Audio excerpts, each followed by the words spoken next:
with snakes that slither and make you quiver. Here's your look at the boss fight studio Vitruvian H.A.C.K.S highly articulated character kit system, Stheno, Fallen Necromancer.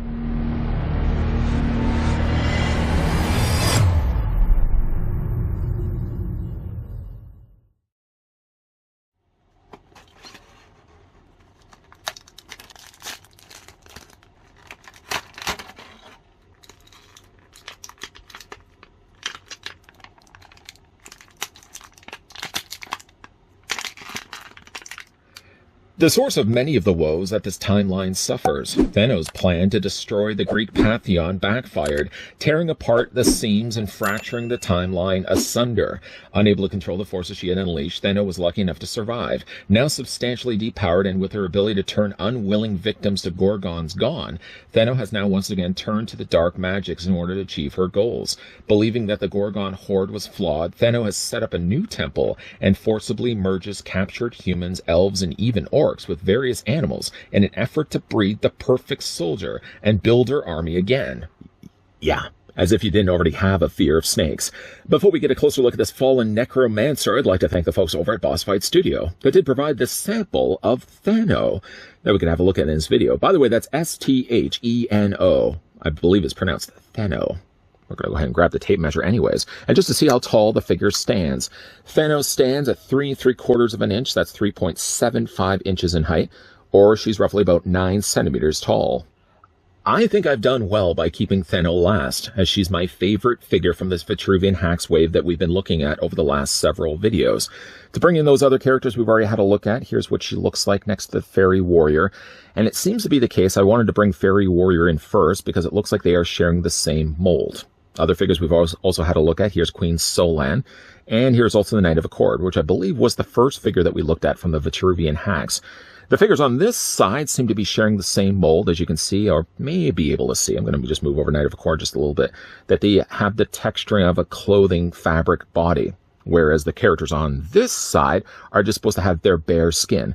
And why I think that Stheno is matching the same body proportions and mold to the Fairy Warrior we've looked at before. Of course, the colors are very much differently done. And they've also added an overlay of extra clothing that differentiates Stheno from the Fairy Warrior. And of course, Stheno, we can't help but overlook as well, does have snakes for hair. The figure has snakes for hair. More on the figure's snakes for hair in a moment. First, though, let's have a look at the rest of the accessories that come included with the figure. First of all, as we always seem to be doing, the figure comes included with the Boss Fight Studio Vitruvian H.A.C.K.S swoosh display stand. Yes, very observant viewers will notice that is the exact same display stand as all the other figures that we've gotten from the Vitruvian H.A.C.K.S, keeping things consistent. Boss Fight are. The figure stands come included with 2 pegs, one there, that you can easily then attach onto the figure's feet. I say easily as if it's something that you can pick up and do right away. To be fair, actually, it does still involve a little bit of twisting and turning to eventually get the figure's feet attached properly to those pegs, because the feet holes seem slightly smaller, just by a little bit, just a tiny little bit, but enough that you can't seem to put the feet right immediately onto the pegs. It does involve a little bit of twisting and turning. Why am I making these gestures in front of the camera? It almost looks like I'm trying to solve a puzzle. Anyways, let's go ahead and put the stand to the side, hoping the figure doesn't need the stand. Let's have a look at the rest of the accessories. Whoa, let's not knock the figure down also in the process. There we go. All right. Recovery. The figure comes included with some 2 gestured hands, which seems to be the same hands that came included also with the Fairy Warrior.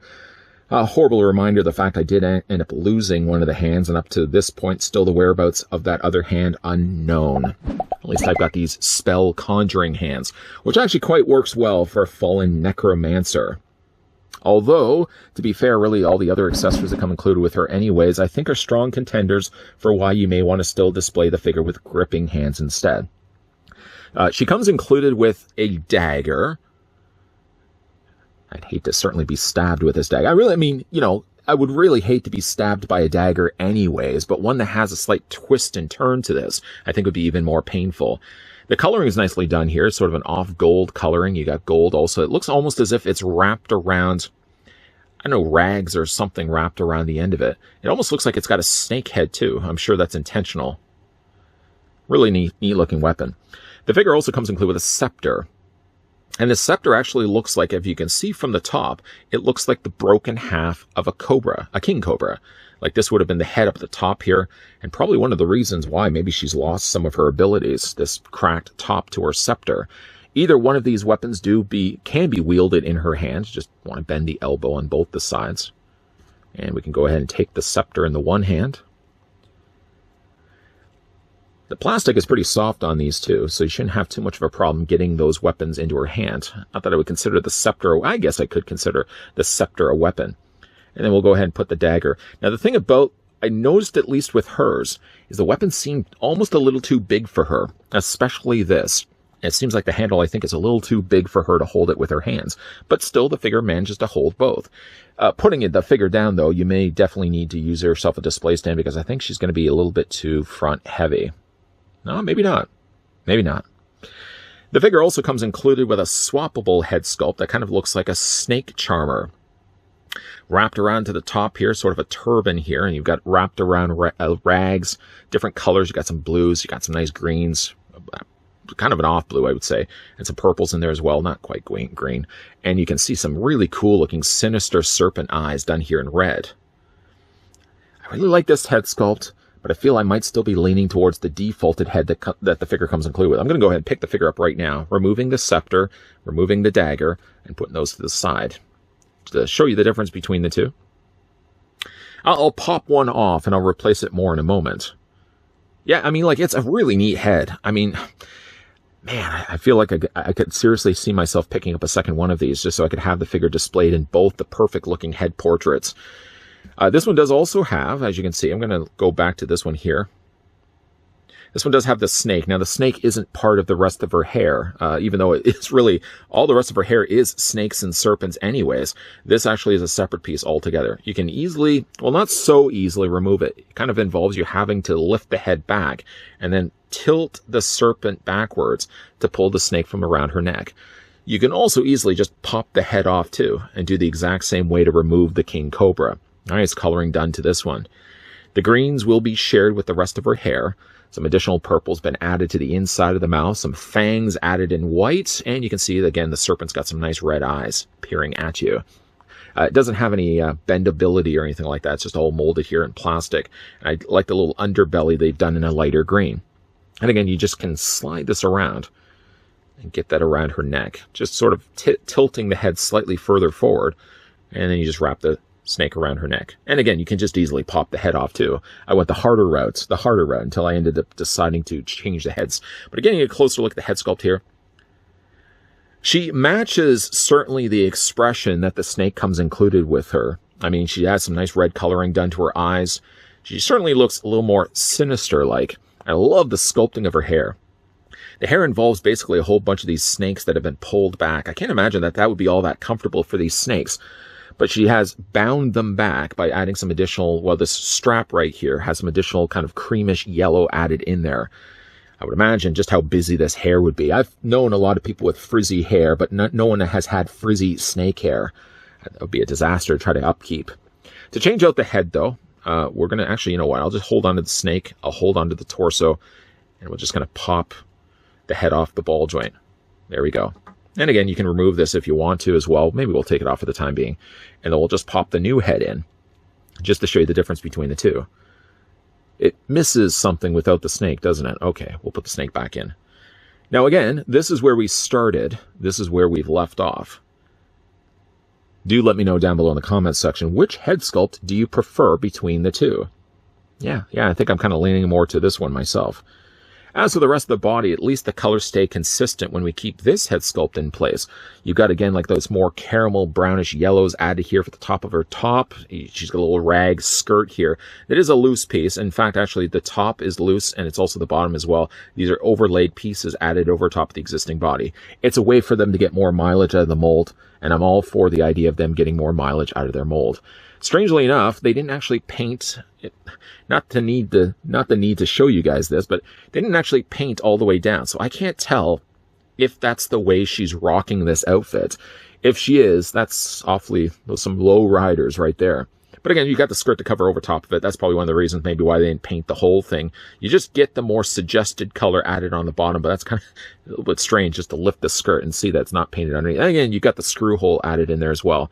Got some additional purple added down below, so again, like the colors really match quite well with the ones that she has wrapped around her arms. And again, the coloring done here for the top of her head as well. So torn as to which head sculpt I actually do prefer. I think I'm going to keep this for the rest of the review and the rotisserie. For the figure's articulation, it'll probably be best to remove this snake. We'll put that to the side. Head is on a ball joint, so it does rotate all the way around. Periodically, though, as you're doing it, especially with this head, I've noticed that head is prone to popping off periodically. That was a whole lot of peas. Sorry for spitting all over you. Head does look down, head looks up, head also looks back and forth. You can also take the shoulders and bring them out. No issues whatsoever there, because there's really nothing there anyways. There's no armor happening to getting in the way of things. You take the arms and rotate them, all the way around. Figure does have a single hinge in the elbow that allows the forearm to rotate back and forth. And you can rotate Stheno's hands all the way around. Upper torso is on a ball joint. The lower torso is on a swivel cut. You can see there's a swivel cut right through her tummy tum-tum. And the figure does have splits on the legs. You can bring the legs forward, bring the legs back, swivel 3/4 away up the thigh. Figure has a double hinge on the knee. Articulation, I wouldn't say necessarily is articulation here. They're simply just adding this piece over top of her leg. So it's not really swiveling necessarily. You're literally just moving the plastic around over top of her frame underneath.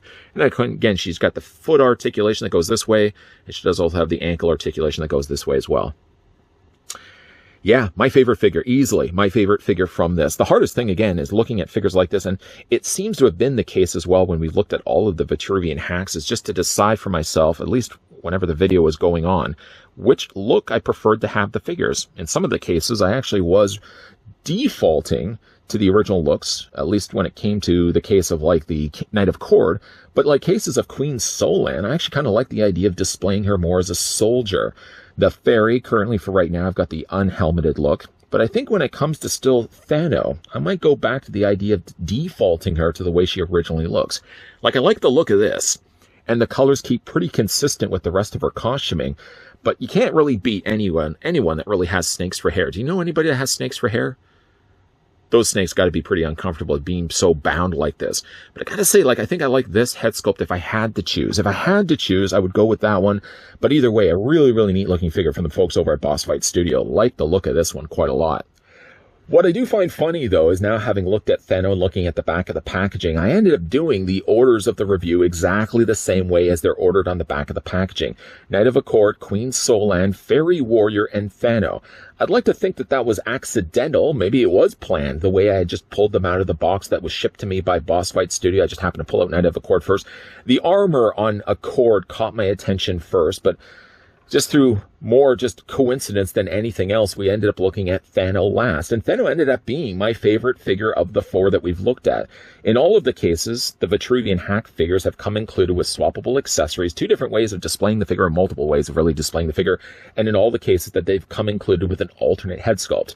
Solan did benefit from having 2 extra heads, but all the other 3 figures came included with 1 other head. And I've sort of speculated as we've been going through all of these reviews that the primary head that came in the packaging was sort of the leader. Well, we already can assume that Queen Solan was the leader of her army, and that all the other heads were likely her soldiers. But I feel like that was also the case with Knight of Accord, and I also feel like that was the case of Fairy Warrior. I'm kind of a little more puzzled, though, with Stheno. I feel as if this is maybe the way that she looked when she had her full abilities. And then the alternate head sculpt, or I guess the defaulted head the figure came out of the packaging with the long snakes for the hair, I feel like that's maybe the way Stheno looked after she lost her abilities. Again, it's only speculation from the person that's behind the camera. What I like about these figures, again, is so many different accessories that come included with these figures. Stheno doesn't have as many as Knight of Accord or Queen Solan, but she ends up being a great looking figure, using still the same body as what we got with the Fairy Warrior. But you can see really when we did have the comparison at the very beginning of this video, how drastically different the Fairy Warrior was from Stheno. It just involves, again, a different molding of the plastic, and then the costuming that they add over top of it. You really are looking at 2 completely different figures when you're having them on display. Once again, a big thank you to the folks over at Boss Fight Studio that allowed me the opportunity to have a look at the new Vitruvian hacks figures that we had to look at from this wave. Again, we had to look at the entire 4. Now, certainly to pose this to you guys, the ones that have been watching through all the 4 videos that we've done, which is your favorite figure of the Vitruvian hacks that we've looked at? Is it Knight of Accord, Queen Solan, Fairy Warrior, or Stheno? let me know down below in the comments section. And hey, if you enjoyed this video, why not hit it with a like? And if you're loving the content and you certainly want to stick around for more, make sure you hit the subscribe button down below. Turn the bell notification on so you're going to get reminders every single time a new video is popping up. And speaking of popping up, at the very end of this video, shameless plug to my playlist, there's going to be a playlist popping up with all the other Boss Fight Studios stuff that I've looked at over the years, with many more to follow. As always, guys, thanks for watching. See you guys next time.